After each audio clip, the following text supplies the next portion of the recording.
Hello दोस्तों, welcome to my YouTube channel Abhimanyu की class. तो आज की इस क्लास में हम डिस्कस करेंगे राज्य व्यवस्थापिका या जिसे राज्य का विधानमंडल कहते हैं।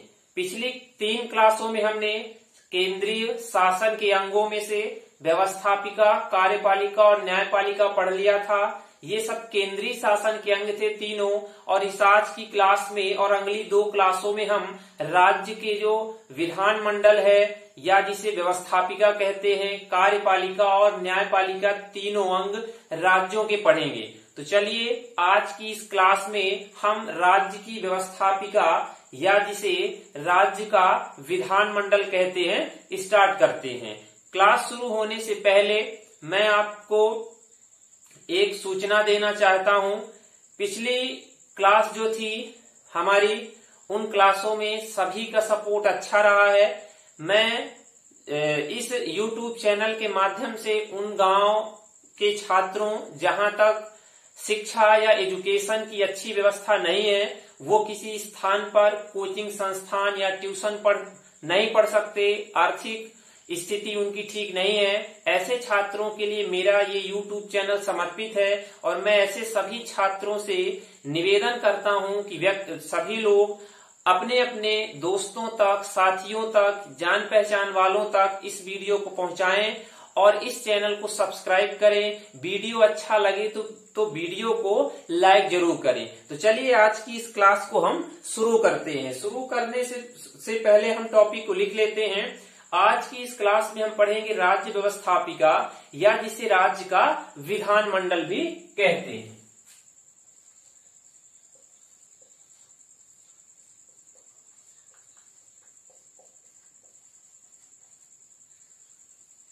राज्य विधानमंडल या राज्य व्यवस्थापिका।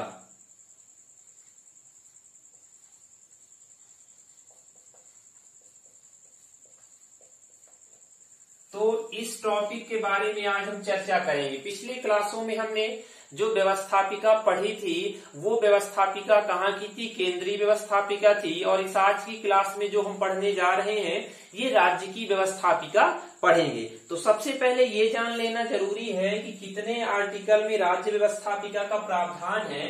तो यहाँ पे मैं लिख देता हूं भाग 6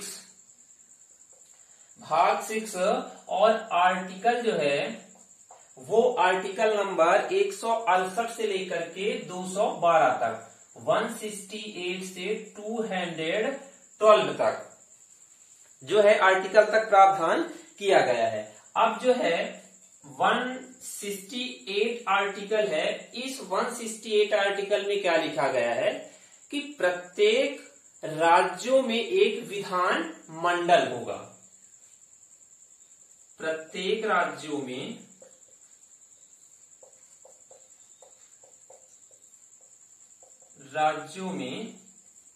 एक विधानमंडल होगा। अब साथ साथ ये भी कहा गया है कि जो ये विधानमंडल है, ये विधानमंडल मिलकर के किससे बनेगा? राज्य में। तो सबसे पहले हमें ये याद रखना है कि विधानमंडल में सबसे मुख्य रूप से कौन होता है? एक विधानसभा होगी और राज्यपाल होगा, साथ में विधान परिषद होगी। इन 3 के मिलने से राज्य के विधानमंडल की जो है स्थापना होती है। तो यहाँ पे लिख लेते हैं किनके मिलने से राज्य की विधानमंडल की स्थापना होती है। तो सबसे पहले राज्यपाल प्लस कौन होगा? एक सदन। एक सदन का मतलब क्या है? विधानसभा होगी। क्योंकि आप सबको मालूम होगा प्रत्येक राज्यों में विधानसभा की व्यवस्था है। विधानसभा होगी प्लस और क्या होगा? 3 हमने बात की ना, एक राज्यपाल होगा, एक विधानसभा होगी और तीसरी बात क्या है कि जिन राज्यों में विधान परिषदें हैं, जिन राज्यों में विधान परिषदें हैं, उन सभी राज्यों की विधान परिषदें मिलकर के विधानमंडल का निर्माण करेंगी। तो यहां पे लिख देते हैं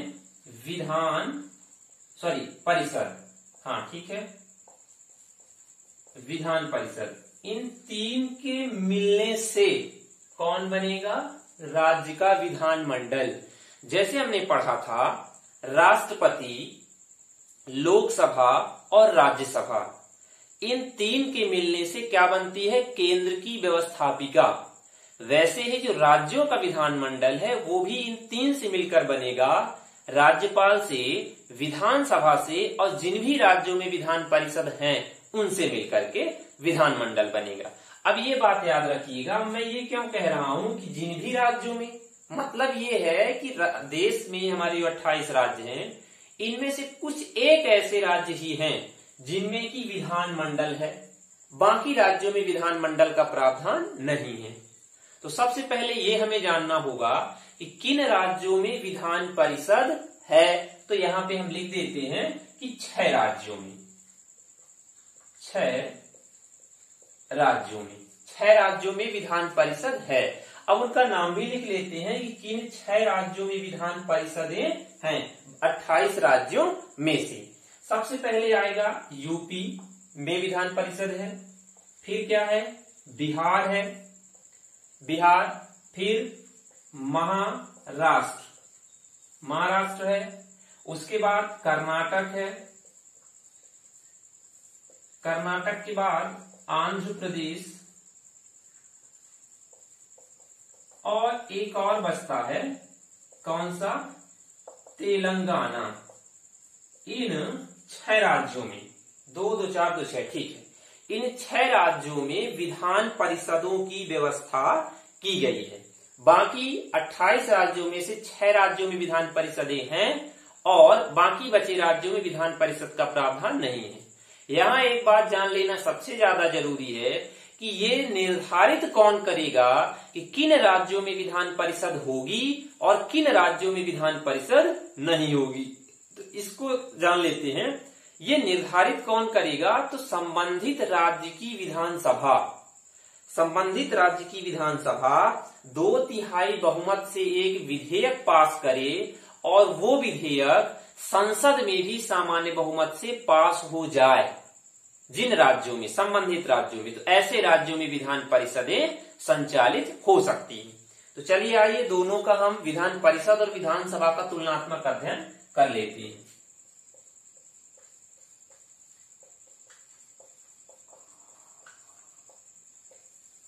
विधान परिषद और यहां पे विधान सभा, इन दो का हम तुलनात्मक अध्ययन करते हैं, दोनों का। सबसे पहले इस विधान परिषद को उच्च सदन बोला जाता है, ये याद रखना है। विधानसभा को निम्न सदन के नाम से जानते हैं, निम्न सदन के नाम से जानते हैं। अब हमने यहां बात करी ली कि इसका निर्धारण कौन करेगा कि विधान परिषद होगी किसी राज्य में या नहीं होगी। तो बात हमने कर ही ली यहाँ पे कि राज्य की विधानसभा, संबंधित राज्य की विधानसभा में कितना? 2/3 बहुमत, 2/3 बहुमत से कोई विधेयक पास हो जाए। और राज्य की विधानसभा में बहुमत पे पास होने के बाद कौन? संसद में सामान्य बहुमत से भी पास होना जरूरी है। संसद में सामान्य बहुमत क्या है? होना चाहिए। यदि ये 2 कंडीशन हैं, कहां? राज्य में प्रस्ताव पास हो जाए, विधेयक पास हो जाए विधानसभा में और उस प्रस्ताव पर संसद भी अपनी स्वीकृति दे दे, तो उस राज्य में विधान परिषद स्थापित हो जाएगी। विधानसभा की बात करें तो ऐसे सभी राज्य जो है देश के, उन सभी राज्यों में विधान परिषद क्या है? अनिवार्य रूप से होगी, अनिवार्य रूप से होगी। क्या होगी? विधान सभा होगी। अब आगे हम बात करें संरचना की, दोनों में कि ये मिल करके किनसे बनती है। तो विधान परिषद में हम सदस्य संख्या की बात करें और विधान सभा में सदस्य संख्या की बात करें, तो सबसे पहले विधान परिषद में बात करते हैं सदस्य संख्या। तो विधानसभा के 1/3 से अधिक नहीं होनी चाहिए, यानी कि विधान परिषद में जो सदस्य हैं वो कैसे होंगे, संख्या निर्धारित कैसी होगी कि उस राज्य में, माने जिन राज्य में विधान परिषद है, उस राज्य की विधानसभा में जितने सदस्य हैं उसके 1/3 सदस्य, यहां पे मैं लिख देता हूं विधानसभा के कुल, यानी कि विधानसभा के कुल सदस्यों में से कितने, 1/3, 1/3 का तात्पर्य कितना होगा, 33%। यदि हम इसे आंकड़े को प्रतिशत में निकाले तो 33%। उदाहरण मान लेते हैं किसी राज्य की विधानसभा में 100 सदस्य हैं, तो विधान परिषद में 33 से अधिक सदस्य नहीं होने चाहिए, यानी कि 33% सदस्य।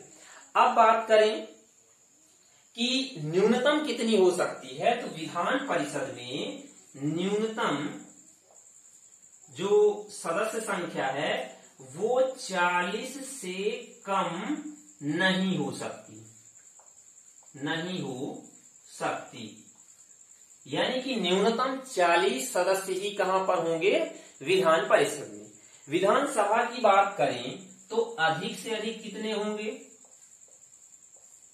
अधिक से अधिक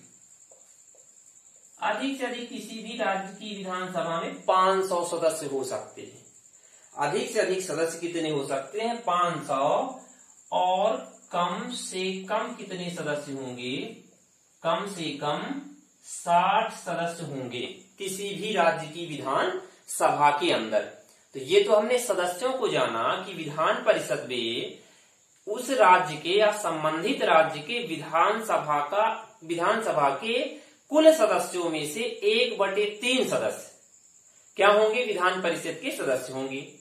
और विधानसभा में क्या है कि अधिकतम सदस्यों का प्रावधान 500 है और न्यूनतम सदस्यों का प्रावधान 60 है, यानी कि राज्यों की जनसंख्या के आधार पर निर्धारित होगा सदस्यों की संख्या का, कि किस राज्य में कितने लोग हैं, जनसंख्या है, उस आधार पर सदस्यों की संख्या का निर्धारण भी होगा। यहाँ पे बात कर लें कि सबसे अधिक किस राज्य में है, तो यूपी 403 सीटें। यहाँ पे मैं लिख देता हूं यूपी में विधानसभा में 403 सीटें सर्वाधिक हैं। आगे आते हैं, निर्वाचन कैसे होता है इनका। तो निर्वाचन जो है कैसे होगा, विधान परिषद का यहाँ पे लिख देता हूं अप्रत्यक्ष रूप से, अप्रत्यक्ष, और विधानसभा का होता है प्रत्यक्ष रूप से या जनता द्वारा, प्रत्यक्ष रूप से या जनता के द्वारा विधानसभा के सदस्यों का चुनाव होता है। अब मैं जो है इससे पहले आगे बढ़ूं, थोड़ा सा मैं बोर्ड साफ कर लेता हूं।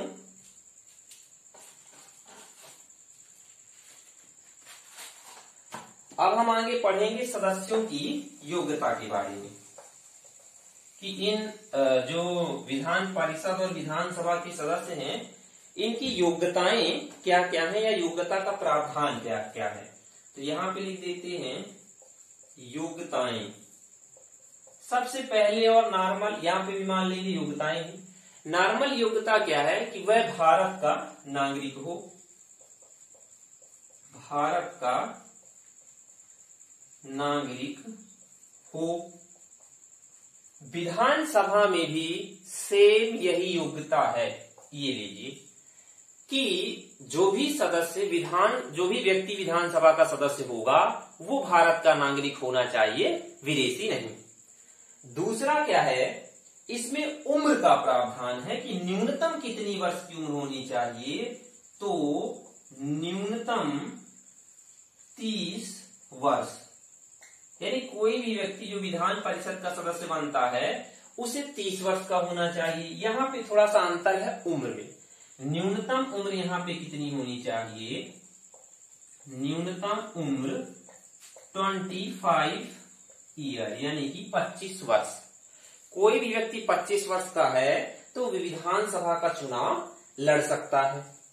एक बात और है योग्यता में ही कि संसद द्वारा न्यायालय द्वारा पागल या दिवालिया नहीं होना चाहिए। पागल या दिवालिया नहीं होना चाहिए। सेम योग्यता यहाँ पर भी है। यहाँ पर का मतलब विधानसभा के अंदर भी सेम योग्यता का प्रावधान किया गया है। एक और योग्यता है कि संसद द्वारा बनाए गए किसी कानून में अयोग्य ना हो, यानी कि विधान परिषद के सदस्यों और विधानसभा के सदस्यों के लिए यदि संसद द्वारा कोई और अलग से योग्यता का निर्धारण कर दिया जाता है तो उस योग्यता को भी सदस्य मानता हो वही व्यक्ति विधान परिषद और विधानसभा का सदस्य बन सकता है। योग्यता को मैं एक बार और दोहरा देता हूं।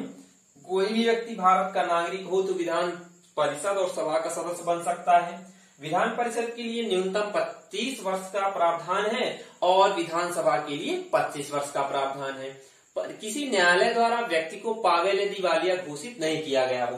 तो पागल का मतलब तो सब जानते होंगे, है ना, लेकिन दिवालिया का मतलब नहीं जानते होंगे कुछ लोग। तो दिवालिया का तात्पर्य क्या है कि कोई ऐसा व्यक्ति नहीं हो जो सरकारी रुपए का गबन कर चुका हो, जो सरकारी रुपए का गबन कर चुका हो और सरकार उसकी संपत्ति की नीलामी करवा चुकी हो और जितना उसका पैसा था सरकार ने उसका वापस अपनी भरपाई कर ली हो। जैसे वर्तमान में भारत में नीरव मोदी व्यक्ति है जो कि भारत का पैसा लेके विदेश भाग गए हैं, उनके ऊपर भी कार्यवाही होगी, आज नहीं तो कल जरूर होगी। तो दिवालिया का तात्पर्य सीधा सा है कि कोई भी व्यक्ति सरकारी संपत्ति या सरकारी रुपए का गबन कर ले और उसको वापस नहीं करे, फिर सरकार उसकी संपत्ति को क्या करती है, नीलाम करती है और अपने रुपए को वापस भरती है। तो ये कहलाता है दिवालिया। तो कोई भी व्यक्ति पागल या दिवालिया नहीं हो। चौथा है संसद द्वारा बनाए गए अन्य किसी योग्यता को भी व्यक्ति मानता हो या उस कानून के द्वारा अयोग्य घोषित नहीं हो। अब हम बात कर लेते हैं दोनों के कार्यकाल की कि इनकी कार्यकाल कितने वर्ष का है। कार्यकाल कितना है? 6 वर्ष का। जो ये विधान परिषद है इसका कार्यकाल रखा गया है 6 वर्ष का। और इधर यदि हम कार्यकाल की बात करें विधान सभा के अंदर तो इसका कार्यकाल है 5 वर्ष का, है ना। लेकिन इतना याद रखना है कि विधानसभा 5 वर्ष से पहले भी भंग हो सकती है, लेकिन विधान परिषद भंग नहीं होती। पूरे के पूरे 6 वर्ष तक इसका कार्यकाल चलता है। सदस्यों का कार्यकाल 6 वर्ष है, विधान परिषद का कार्यकाल 6 वर्ष नहीं। इतना ध्यान में रखना है कि विधान परिषद का कार्यकाल 6 वर्ष नहीं बल्कि विधान परिषद के सदस्यों का कार्यकाल 6 वर्ष का है। अब इसमें सदस्य जो है कितने वर्ष में अवकाश प्राप्त करते हैं तो 1/3 सदस्य प्रत्येक 2 वर्ष के अंतराल में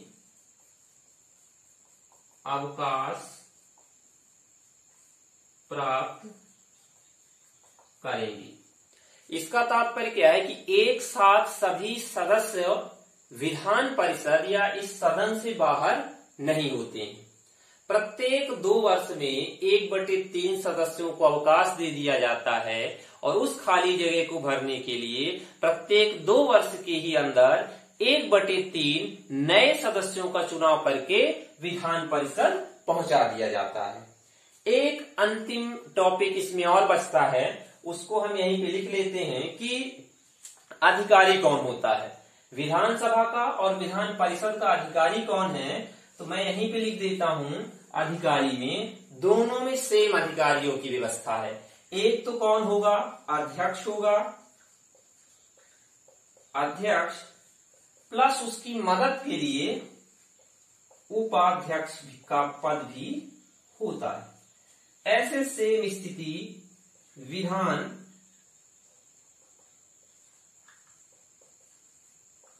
अध्यक्ष प्लस उपाध्यक्ष दोनों में सेम पद है, अध्यक्ष का और उपाध्यक्ष का, विधान परिषद में भी विधानसभा में भी।